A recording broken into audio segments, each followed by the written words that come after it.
So I watched the BFG and it was not exactly what I expected. It wasn't something awful, but from director Steven Spielberg I expected much more. Sophie, played by Ruby Barnhill, is up at 3 in the morning and notices a giant roaming in the streets of London. This giant, played by Mark Rylance, snatches Sophie and takes her to Giant Country so that she doesn't let people know that giants exist. He warns her about the other giants there and that they enjoy eating children. It's revealed that he is the runt of the giants because of his friendly nature to humans. Because of his friendly nature, Sophie names him the BFG. It seems like the perfect choice of casting and direction for this movie. Steven Spielberg once again captures a childlike charm that he always does in his films, and that is especially notable since the story is from the author Roald Dahl. This should be perfect pairing of ideas for this movie. However, while I was watching it, it felt like it lagged a bit and I felt the story was going nowhere. I haven't read the book, but I bet the book was good and fine. However, I don't know if it translates well to cinema. I've had a very lacking sense of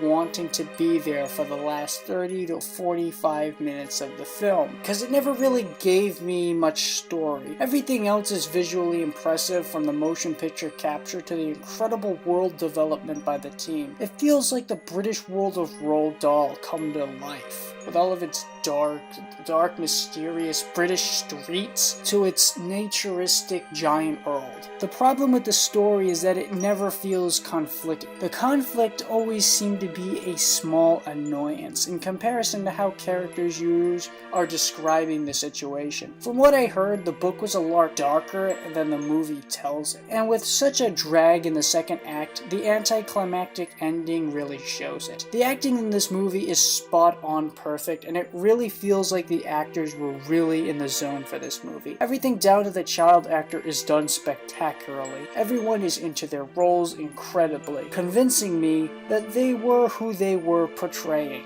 these actual characters. There was not a character here that I wasn't interested and didn't get invested in, but I will say having little plot doesn't really help being around these characters for such a long time. So when the movie becomes dull, they kind of become dull too. I know this was a part of the book, but I'm not really interested in the bubbling, sizzling down game. I know it was a part of the book, but I don't find it to be very good humor. I will admit it wasn't painful. I mean, this is Steven Spielberg we're talking about, but still fart humor that I'm really not interested in.